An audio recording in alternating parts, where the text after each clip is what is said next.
मैं कुछ नहीं जानता हूँ, कुछ नहीं जानता हूँ, कुछ नहीं जानता हूँ। सर के ऊपर काग डक रहा है। अरे काग डकता है तो डकने दो, डकने दो। विधवा नारी रो रही है। जब नारी रोती है तो रोने दो, रोने दो, रोने दो। जब किया तुम निशाना हिरन पे, हाथ से बंदूक गिर गए तुहार होता जल तोरे जंगलों में। रे मोहब्बत नगरिया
मेरे गांडी भी गिर गया। उधर द्रोणाचार्य के रचे हुए चक्रव्यूह में अभिमन्यु का मरण हुआ। अर्जुन ने कृष्ण से कहा कि मेरे धर्मराज के ऊपर कोई संकट विपद आ गया है, राज महोबा चलिए।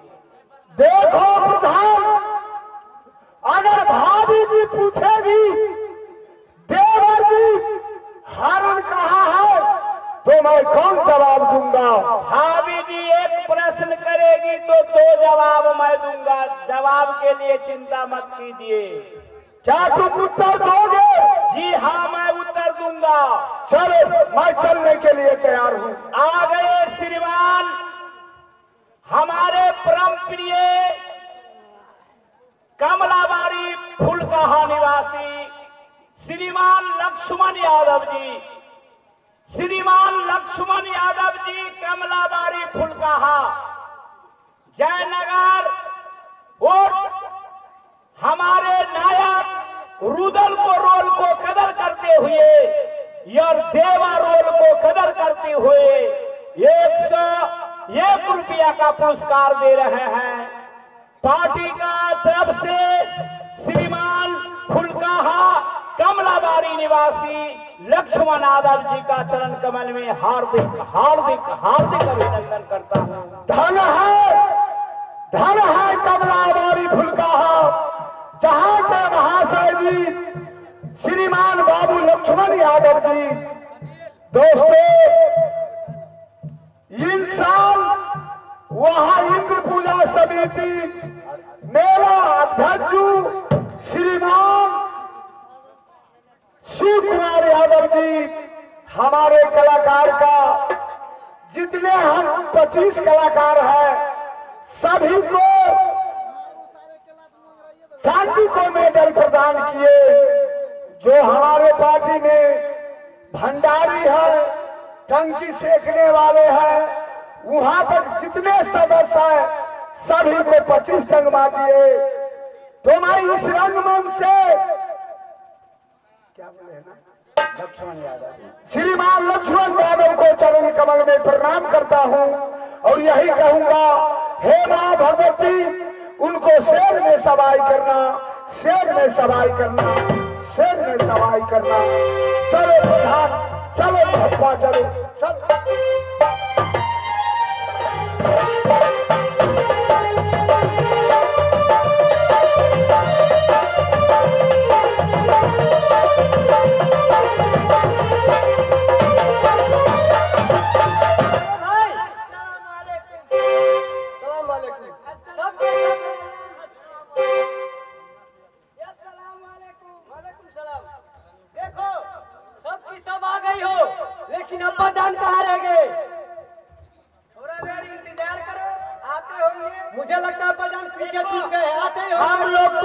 गाड़ी पकड़ लिया।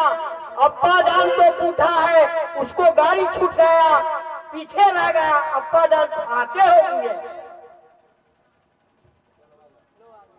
हेलो, आ गया अब्बा जान। वालेकुम सलाम। वालेकुम सलाम। वालेकुम सलाम। अरे इतना लेट कहाँ पे हुआ? देखो बचवा, मुझे तो फैजाबाद में गाड़ी छूट गई। अच्छा। तुम लोग तो गाड़ी पकड़ कर चलाया। हाँ तो तंगा गाड़ी जानते हो? हाँ, जानते हैं। तंगा गाड़ी पकड़ के मैंने कहा आया। गंगा गाड़ी अरे की घोड़ा गाड़ी? हाँ, घोड़ा गाड़ी। हाँ हाँ, जानता हूँ। पटना आया हूँ। अच्छा, फिर क्या हुआ? अरे पटना से चाल लिया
जयनगर से जनकपुर आए, उसके बाद लड़हिया।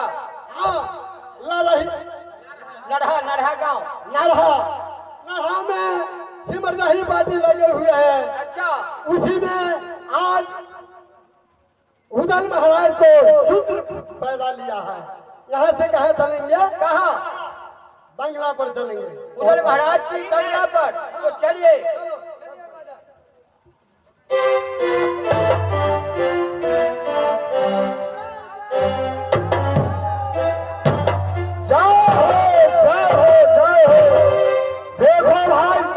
तुम लोग कौन हो? हम लोग भाट कमारी हैं महाराज। किधर आना हुआ? आप जानबूझ करके अंठा रहे हैं महाराज। आज पत्थर पर दूब डलवा है। मैं कुछ नहीं समझा। ये सब आप समझ करके अंठा रहे हैं कि हमारी लोग आ गए हैं। मैं कुछ करना पड़ेगा। हाँ, इसीलिए अंठाता है महाराज। मैं कुछ नहीं समझा। महाराज, आपको महल में सुंदर सा सुपुत्र पैदा लिया है महाराज। क्यों कहो? महल में बेटा पैदा लिया है? हाँ, बधाई है, बधाई है, बधाई है।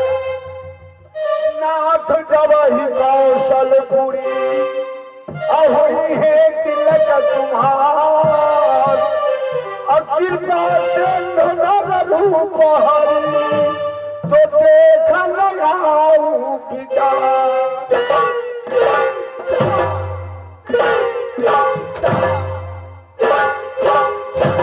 वाह उस्ताद, तुम लोग का साज जो है बहुत मिलता जुलता है।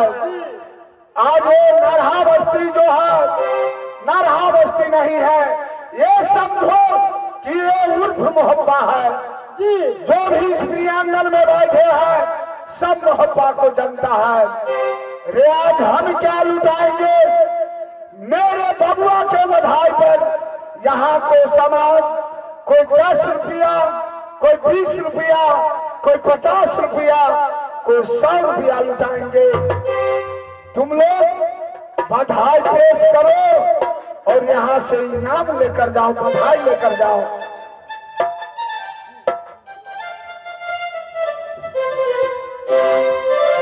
अरे हमना ननदिया बुलाए हो बालन बुलाए।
सोहर जानते हो?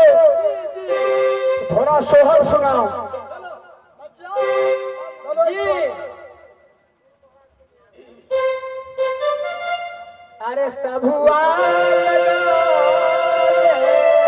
रुक जाओ। क्या नाम? हाँ दोस्तों, ध्यान देंगे। मेरे बबुआ के बधाई पर श्रीमान बाबू राजदेव यादव जी 51 रुपये नोट से प्रदान किए हैं। पार्टी के ओर से धन्यवाद, शुक्रिया। अरे सबुआ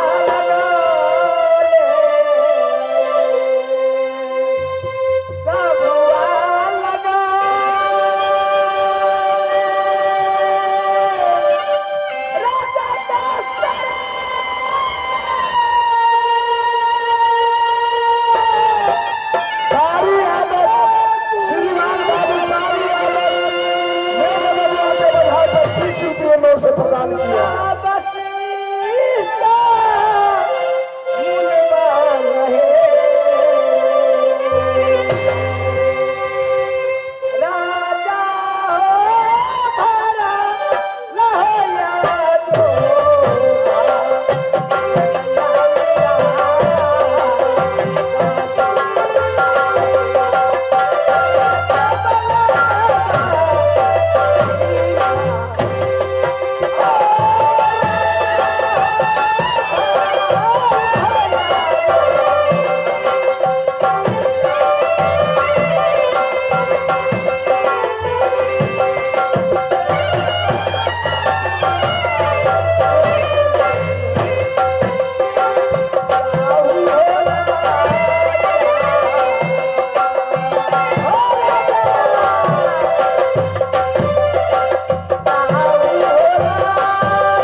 किया।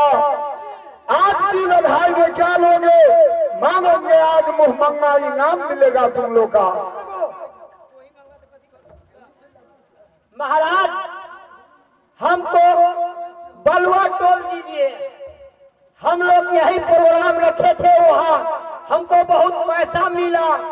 अब बाल्टीन को बाल्टीन दूध मिला। हम जितना कलाकार थे पानी को बदला में दूध पिए महाराज। अच्छा, रे बलुआ टोल की तेरह डुमरिया। बलुआ टोल में दिया। अच्छा जाओ, तुमको बलुआ टोल मिला, जाओ मांगो। महाराज हमें हठीपुर दीजिए। हठीपुर? महाराज अच्छा, किस लिए? वहाँ का व्यवहार देखकर, भाव देखकर, वहाँ तक तरुआ तक कितना पत्ते पे ही रह जाता था, गिन कर पाते थे हम लोग। अच्छा, खाने पीने का बहुत सुख हुआ, पानी की जगह वहाँ दूध पिलाते थे। चलो तुमको वही बस्ती मिला। महाराज की जय हो, जय हो। ए महाराज बोलो। बोलिए, कमला वाली फूल कहाँ दीजिए। चलो, तुम्हें कमलाबारी फुलका किस लिए मांग रही हो? वहाँ साल में एक बार जाती हूँ और 2 दिन के सट्टा में 4 दिन नाचती हूँ डबल करके, और खुशी से खाती हूँ और खुशी से हंसते आती हूँ घर। अच्छा, वहाँ के हमारे शिव कुमार बाबू बहुत तुम्हें ध्यान रखते हैं, मालूम है। जी ठीक है, तुम्हें कमलाबारी फूल कहाँ मिला, जाओ खुश रहो।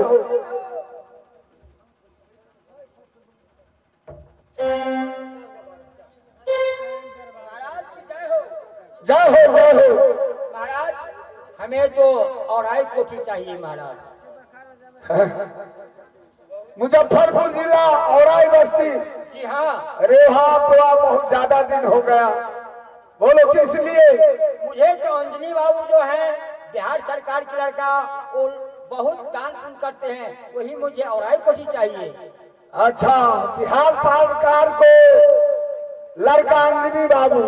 जी हाँ, चलो, तुमको मुजफ्फरपुर जिला सासा औराई बस्ती मिला। अशोक बाबू का लड़का अंजनी बाबू मुझे बहुत देते हैं। चलो, जिस समय मैं गया था वहाँ, उस समय में 7 हाथी उनके दरवाजे पर था। जी हाँ, समझ गया? जाओ, तुमको औराई बस्ती मिला। महाराज की जय हो। जय हो, जय हो, जय हो, महाराज की जय हो। जय हो। महाराज हम क्या मांगे, वही हरपुरवा बस्ती दीजिए। हरपुरवा बस्ती में तो नाच कराए हैं, हाँ? तो मांगने से पहले चाह देते थे और कितना पिए और कितना छोड़ दिए। महाराज हमारी वही हरपुरवा बस्ती दीजिए। सुन लो, मांगने से पहले दे देते थे। हाँ, यहाँ चाय नहीं मिला है। मिला है, एक बार मिला है। चलो, यहाँ मैं अपनी मर्जी से तुम्हें दे रहा हूँ। यही लरहा बस्ती मिला, साथ साथ हमारे पवन मुखिया है, उन्हीं को दरबार दे रहा हूँ। ठीक है महाराज। महाराज की जय हो। जय हो, जय हो। एक हमारी छिप कर क्यों गया प्रधान? सीसी का सापसनी आसी तेली, विधवा नारी मिली अकेली, तापर विप्र मिला तो कान्हा, ब्रह्मलोक तक बचे न प्राण, राज महोबा के अंदर मामला गड़बड़ है। अरे कुछ गड़बड़ नहीं है, तुम्हारी छीन कर गया, कोई बात नहीं है। बंगला पर बैठो, जब महल से कोई खबर आएगा तो मैं अपना बेटा को देखने जाऊंगा। बैठो बंगला पर।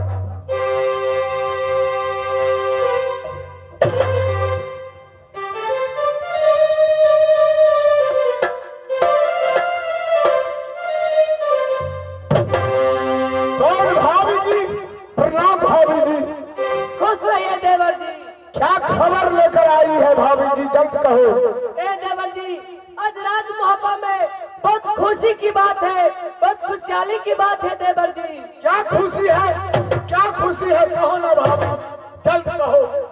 देवर जी, आज राज मोहब्बा में पत्थर पे डूब जल में है देवर जी। यही तो मैं सुनना चाहता था कि भाभी जी पत्थर पर डूब चलना है, इसका मतलब मैं कुछ नहीं समझा। आप कुछ नहीं समझे देवर जी।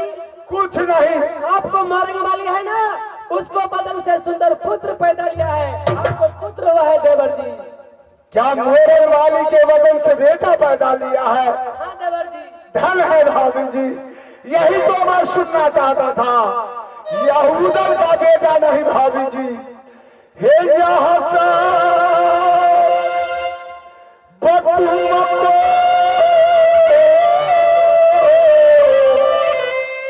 शरण के आशीर्वाद भाभी जी, हे अंतिम समय में ये ब्रह्मा बेटा ये कथी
क्या सुनाई?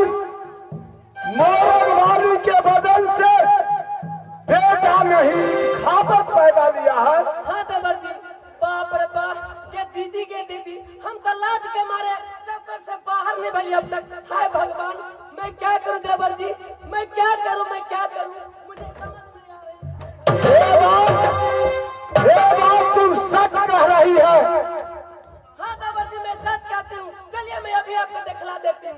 सरस्वती घर में थमा के नहीं बैठती है, वैसे सरस्वती घर में थमा के बैठी हुई। चलो मुझे जल्दी दिखा।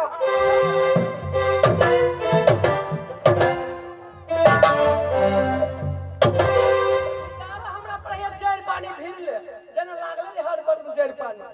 बांस के पोर में बसलोचन होता, गाय के मुख में कैलोचन हो, हाथी मसता गजब गुना होता, सर्प के मस्तक पर मणि होता, आप कोसी नगर से ये राम जी जलमय, सुमित्रा गर्भ से लक्ष्मण हो, के कई गर्भ से भरत जी जलमय, देवकी गर्भ से कृष्ण भगवान, रोहिणी गर्भ से ये बलराम जी जलमय, तोरी गर्भ से बेटा इंद्र हो, फूला के गर्भ से ईट खा पर है।